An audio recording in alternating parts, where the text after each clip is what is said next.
Everyone, तो आज हम बैठे हुए हैं बीसीए एकेडमी देवघर में। तो आज हम यहाँ ये सर से जानेंगे कि यहाँ पे कौन-कौन सी एग्ज़ाम्स की तैयारी करवाई जाती है। यहाँ पे बहुत सारे एग्ज़ाम्स की तैयारी कराई जाती है। अगर 12th लेवल पे बात करें तो आईपी मैट है। आईपी मैट के बाद अगर हम मैनेजमेंट के जिसमें पढ़ाई होता है, सीयूईटी है। उसके अलावा होटल मैनेजमेंट है, निफ्ट की तैयारी कराई जाती है जिसमें कि एंट्रेंस एग्ज़ाम जो भी होता है उसकी तैयारी कराई जाती है। उसके बाद अगर आप जॉब की तैयारी करते हैं, तो जॉब की तैयारी अगर आप करते हैं तो उसमें आप सीएचएसएल हो गया, सीजीएल हो गया। सीएचएसएल खास करके 12th लेवल होता है। उसके बाद आफ्टर ग्रेजुएशन की बात करें तो सीजीएल और बैंकिंग की तैयारी करवाई जाती है, रेलवे की तैयारी करवाई जाती है। सर मुझे कहीं से पता चला, किसी ने बताया मुझे कि एसएससी की पढ़ाई बैंकिंग के कंपैरिज़न में थोड़ा-सा ईज़ी है। तो क्या ये सही है? क्या मुझे एसएससी करनी चाहिए या बैंकिंग करनी चाहिए? अच्छा, तो आप कितने लोगों से मिले हैं? तो 2-3 लोगों ने मुझे बताया इस बारे में। अर्थात कहने का मतलब है कि आपका सजेशन है हाँ, मुझे लोगों ने सजेस्ट किया है ऐसा। कि बैंकिंग ज़्यादा टफ है टफ है। एसएससी से। जी। ये जो लोग भी कह रहे हैं वो भ्रमित हैं, या यूँ कहें कि प्रॉपरली गाइड नहीं किए गए हैं। इस बैंकिंग और एसएससी का जो सिलेबस है वो 80% ऑलमोस्ट सेम है। जहाँ तक रही बात अगर एग्ज़ाम निकालने की बात, तो अगर आपके पास ज़्यादा चांसेज मिलेंगे तो आप जल्दी एग्ज़ाम निकालेंगे। एसएससी का एग्ज़ाम कितना होता है? आपके पास अगर आप जनरल की अगर बात करें तो एक एमटीएस होता है, एक सीएचएसएल होता है और एक सीजीएल होता है। और तीनों का अलग-अलग है। आप एमटीएस के थ्रू चपरासी बनते हैं, सीएचएसएल के थ्रू लोअर डिविजनल क्लर्क बनते हैं और अगर आप सीजीएल अगर क्रैक करते हैं, तो आप अपर डिविजनल क्लर्क बनते हैं। तो आप क्लरिकल लेवल में रह जाते हैं। वही अगर बैंक की बात करें तो बैंक का 2 ही एग्ज़ाम होता है, एक पीओ लेवल और दूसरा क्लर्क लेवल। जो जिस चीज़ की हम लोग तैयारी करवा रहे हैं, उसके अलावा अप्रेंटिस होता है जिसको कि परफेक्ट एग्ज़ाम नहीं मानते हैं हम लोग। हम लोग का मेनली प्रॉपर ये होता है कि बैंकिंग और बैंकिंग में क्लर्क और पीओ की तैयारी करवाएं।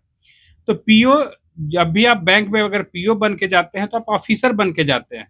और रही बात चांसेस की, तो आप ये बात मान करके चल लीजिए कि आरआरबी 2 एग्जाम लेता है, क्लर्क और एक पीओ। उसके बाद आईबीपीएस अपना एग्जाम लेता है, एक क्लर्क एक पीओ। उसके बाद एसबीआई का एग्जाम हो जाता है, पीओ और क्लर्क। उसके बाद इंश्योरेंस कंपनी जो भी हैं, जैसे एलआईसी हो गया, जीआईसी हो गया, न्यू इंडिया इंश्योरेंस हो गया, सबका अपना अपना एग्जाम है। उसके बाद आरबीआई का एग्जाम है और सब में पीओ और क्लर्क। और अगर इंश्योरेंस कंपनीज की बात करें तो असिस्टेंट और एओ या फिर डबल एओ की तैयारी करवाई जाती है। एलआईसी में एडीओ की भी तैयारी करवाई जाती है। तो जहाँ कहाँ पे आपको चांसेस ज़्यादा मिल रहे हैं? बैंक में ज़्यादा मिल रहे हैं, तो बैंक में आप जल्दी सफल हो पाइएगा बनिस्पत की एसएससी। तो आप ये मान करके चलिए कि कोई भी कंपटीशन टफ नहीं है, सब में आपको बराबर तैयारी ही करना है। और जहाँ पे बराबर तैयारी अगर कर रहे हैं आप, तो जहाँ पे ज़्यादा चांस मिल रहे हैं उसके तरफ ज़्यादा भागिए, ना कि आप एसएससी और बैंक में कंपेयर करिए। और जहाँ तक अभी की बात करें, बैंकों में ज़्यादा चांस मिल रहा है तो बैंकों में सिलेक्शन के ज़्यादा चांसेज हैं। सर मेरे घर वाले मुझे पटना या दिल्ली जाने के लिए कह रहे हैं इसी पढ़ाई के लिए, तो क्या जाना उचित रहेगा? एक बात मैं आपसे पूछता हूँ, जैसे यहाँ पर अगर कोई मंदिर है तो हम वहीं के मंदिर में पूजा करने जाएंगे, या फिर एट ए टाइम हम कोई काम डिसीजन लेने के अगर हम चाहत रखते हैं, तो देखिए ये आपके पेरेंट्स का डिसीजन हो सकता है, लेकिन जो चीजें आसानी से अगर आपके पास अवेलेबल है, अगर यहाँ पे अमरूद मिल रहा है तो हम बाहर अमरूद क्यों खरीदने जाएंगे, हम यहीं पे अमरूद खरीदेंगे। और यहाँ पे इंडिया लेवल का बेस्ट इंस्टीट्यूशन आपके पास अवेलेबल है। अगर हमारे पास अगर अवेलेबल है तो हम यहीं पे पूजा करेंगे, यहीं पे पढ़ाई करेंगे, यहीं पे अगर मंदिर अगर बगल में अवेलेबल है तो दूर के मंदिर में हम क्यों पूजा करने जाएं। आप मंदिर का ही कॉन्सेप्ट ले लीजिए, अगर बगल में मंदिर है, यहीं पे मंदिर अगर हमारा है, तो वहाँ अगर हम वहाँ पूजा करने जा सकते हैं तो हम दूर क्यों जाए। बात इस चीज को समझिएगा। उसी तरीके से यहाँ पे इंडिया लेवल का इंस्टीट्यूशन है तो आप यहीं पे रह करके तैयारी कर सकते हैं। तो सर यहाँ पर जो हमारी पढ़ाई करवाई जाती है, जो सिलेबस कंप्लीट करवाई जाती है, तो उसकी ड्यूरेशन क्या रहती है? देखिए, ऐसे तो सिलेबस खत्म होने का जो ड्यूरेशन रहता है 6 महीना, लेकिन हम लोग इसको 6 से 8 महीने के बीच में लेकर के चलते हैं। और उसके बाद भी बीएससी एकेडमी देवघर आपसे प्रॉमिस करता है कि आपको अगर किसी सब्जेक्ट में अगर कोई कॉन्सेप्ट अगर नहीं बन पाया, या किसी कारणवश उस वक्त जिस वक्त आप क्लास कर रहे थे और आप अब्सेंट हैं, तो हम उस चीज़ का या फिर उस जो भी आपका प्रॉपर डाउट है उसको हम लोग दूर कर देंगे, या फिर उस सब्जेक्ट पे आप अपना क्लास करके और आप अपना दूर कर लीजिए। तो सर आप कौन सा सब्जेक्ट पढ़ाते हैं? हम मैथ्स और रीजनिंग पढ़ाते हैं।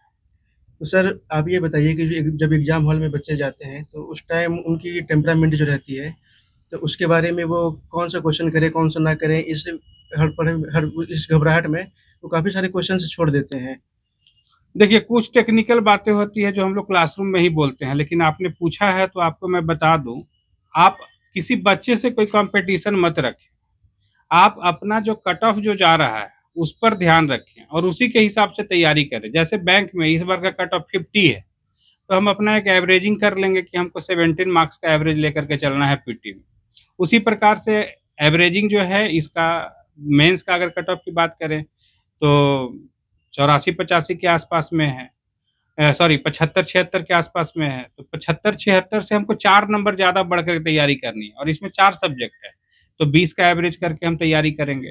तो इस प्रकार से अगर आप तैयारी करते हैं तो आप सक्सेसफुल जल्दी होइएगा।